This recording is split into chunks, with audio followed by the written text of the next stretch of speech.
Hello, beautiful family. How are you all doing? Thank you so dearly for always tuning in. I really appreciate. Today, the first time you are coming across us, so you are hearing this voice for the first time. We still remain Progress News, and we give you all the latest updates. Remember, in this platform, we react to all videos, and your opinion is highly needed. So sit back, watch this video, and I'll be right back. Some few weeks back or some few months back, the Prime Minister gave us an information or an instruction that we should stay like 1 kilometer away from every checkpoint or barrack because since we are intensifying the how will I put it? Well, since the war is going on in Biafra, he has us to stay 1 kilometer away from every checkpoint or any barrack. Please, sir, Prime Minister, about our students in some of these barracks, please, how do you intend to keep them safe, sir? Like, for example, the barrack at Ohafia, that's the Command Secondary School in Ohafia, the barrack there are some students that are inside there. Please, how do you intend to keep them safe? Yeah, that's my first question, sir. Why my second question is that the recent pictures you have been posting, or the recent videos you have been posting, we are seeing the danger with the terrorist police and army being shot dead, but their car is still there. We are not burning their cars again, sir. So I think when we after we put them down, their cars too should be in flames. I'm just saying, sir. So that's what I just want to ask. Thank you.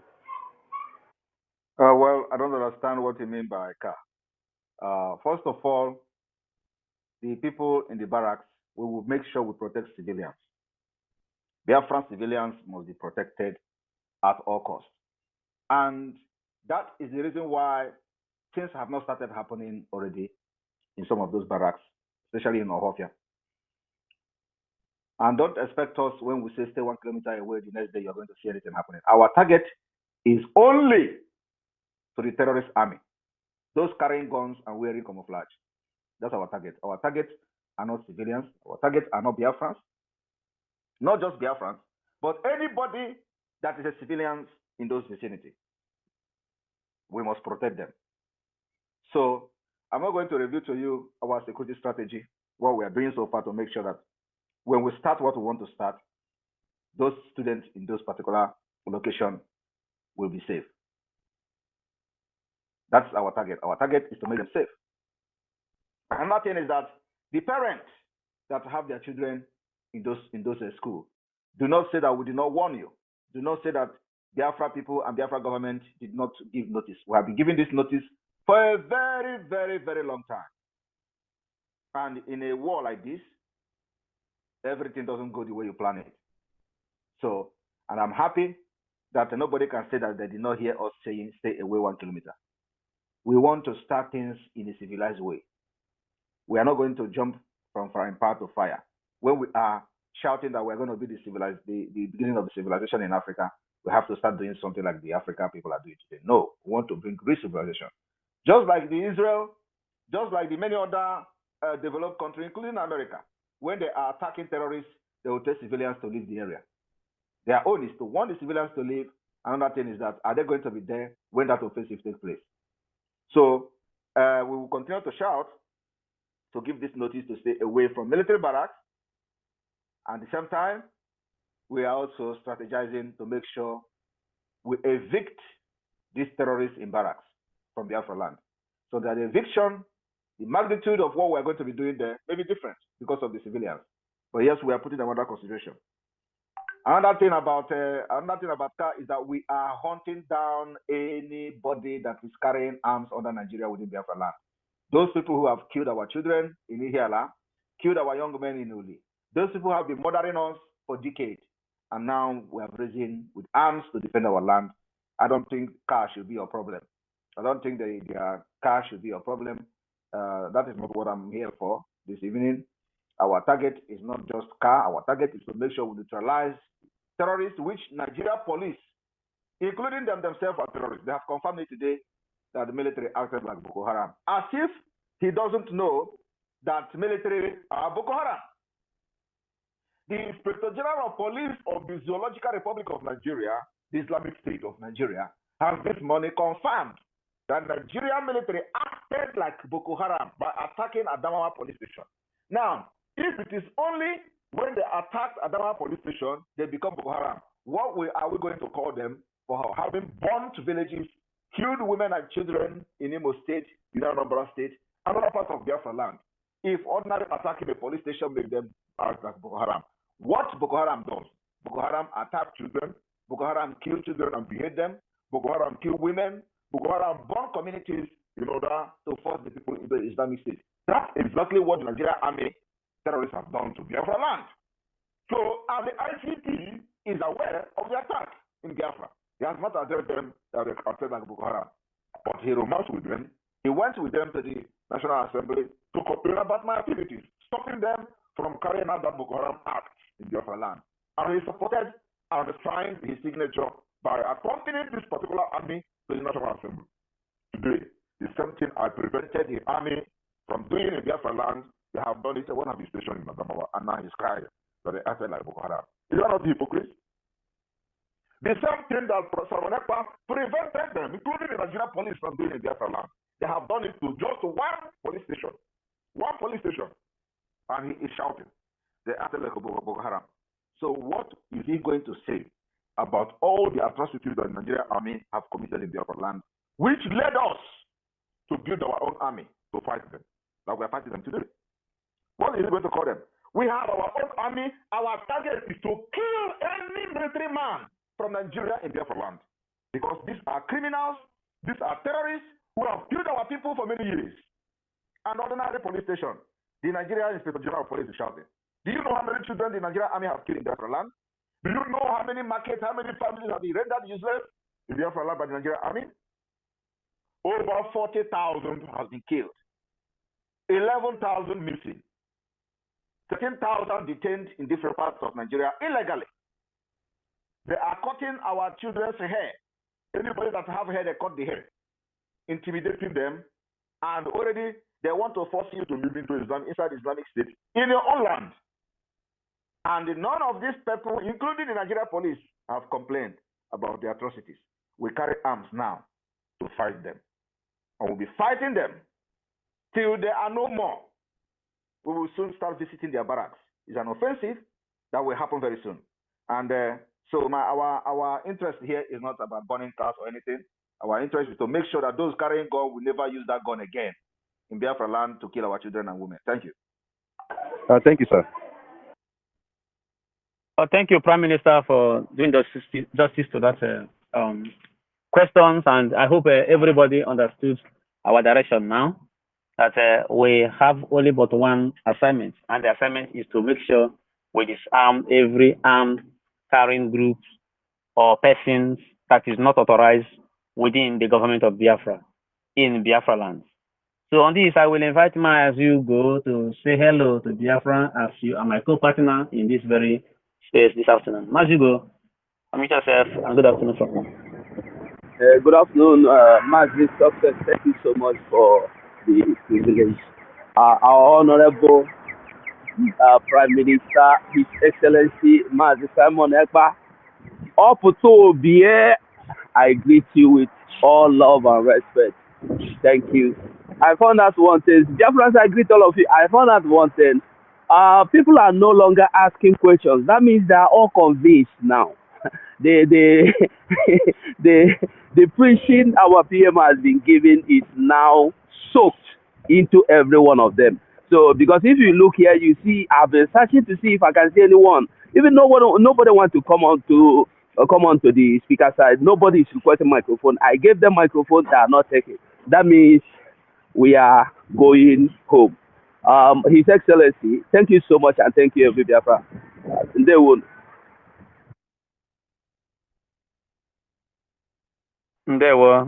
And on this note, Virgin Perspective, are you there? Please unmute yourself and go through the question. Virgin Perspective, are you there?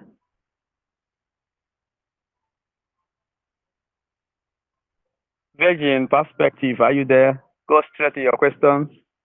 You are invited to the microphone.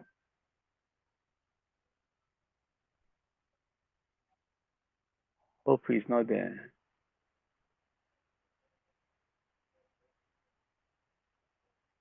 Okay. Like, yes, as Mazi Ugo really said, that people no longer ask much questions about anything at all. But everybody is convinced now, just waiting for that very day to happen or an instruction like Anambra, sit at home, Abia, lockdown. This is what people want to hear, and this is what they want to obey.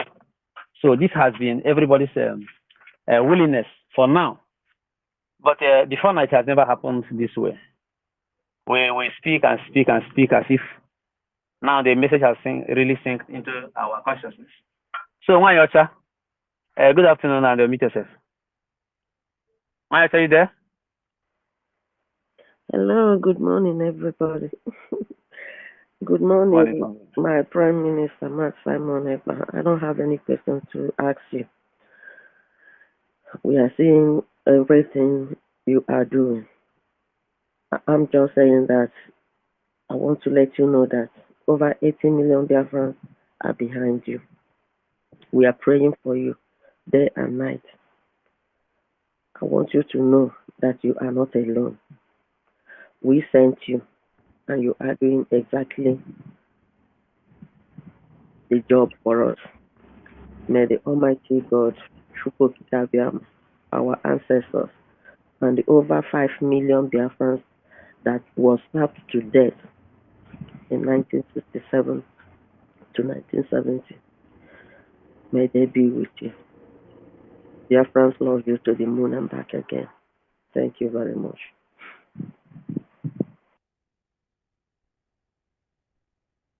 Thank you for that. Thank you very All much. right. Thank you very much. Tim, go ahead. Yeah, just thank you very much for that. And Ishe. All right. Freedom to us. Freedom to the world. Freedom to the world. You are here, and it is good we hear from you, hear your questions. PM is very much eager and ready to answer your questions. Please unmute yourself. Freedom to the world. Not sure if freedom to the world is ready. If you're not ready, then we can go to Ojuku Dynasty. Are you there? Yeah. Can you hear me? Okay. Loud and clear. Go ahead. Yeah. My able Prime Minister, thank you very much. I thank you for all you have done. I mean, there's no adjective to qualify it, to qualify all your achievements. I mean, you are a man among men. God bless you. God bless you, success, for the teamwork, for all you guys have been doing. I've been crying in my mind. I wish I'm in a position to do this. And whenever I want to suggest something, that thing in my mind, the Prime Minister is doing it. I say, yes, this one is my man. I thank you. One thing I want to say here is that we have to be a racist country. For us to survive and for us to maintain this legacy, we must be racist. Being racist is not against gender or race. Being racist in the sense of protecting our interests. Because if you are not racist, you can never protect your interests. That's why Igbos are lagging behind today. Because they let their interests to fly away. The Yorubas, that they are racist. You see how they are destroying the property. The Fulanis are racist. They took everything. It's only the Igbos who have left their things, their own self-wills, and their own self-esteem to run away. Because we want to carry everybody along. So we must look for a way to instill that spirit of patriotism, of being a racist. But we don't discriminate color, we don't discriminate against race, or gender, but we must protect our interests. Thank you very much. I think just a point of direction. I think what should have been the appropriate word is self-preservative. And one thing is that I want to tell you that everybody is the same in Nigeria, and that's why things can never work out for us. We are even going to be worse in Biafra land if the opportunity was given to us. Okay? So what you see in Lagos today, we would have done worse than that. I am telling you the fact. That is the worrisome thing, because Nigeria were never one And what you see happening now is a long time anger that you see as the dangerous diversity come together, and people are just looking for opportunity to express their anger. And Lagos and Yoruba land, they have seen the opportunity to express their own anger, and that is why they are doing it. Now, our own is that they made us to be a scapegoat by moving to other places to look for greener pasture, because everything that would have drawn the investors and businesses to our land were removed and put into what they call exclusive list. That is the problem. So you don't have any choice. You must go out of Biafra land in order to survive, because the thing that will bring people that you will do business with in your own field is not in Biafra land. So you must go out. So I am telling you that if we had opportunity like Lagos, and we will do worse than what they are doing now, because by now a lot of things will be going down. I am telling you the fact. So the only solution is just to divide and let everybody go their way, so we can manage ourselves, and this dangerous diversity will not be there. Okay, so we have the opportunity to see the Fulanis, you see the Northerners, and all that. They are doing what they are doing is because we don't have the opportunity to do business in our land, because everything was systematically blocked from happening in Biafra land. There is no embassy, there is no foreign company, there is no multinational corporation, there is no seaport, there is no distance that will draw the attention of investors to Biafra land. So we all have that particular attitude inside us. Everybody, every indigenous nationality in Nigeria have the attitude of what they are doing in Lagos today to Igbo. They will have that attitude too, but because they cannot express it, they have nothing to use to express that particular attitude. So those who have the opportunity to do it are doing it now. So my brother, we are even worse than those people you are mentioning when the time comes. Thank you. So my wonderful family, that brings us to the end of this update. Do well to like the video, share, and subscribe. Thank you, and bye-bye.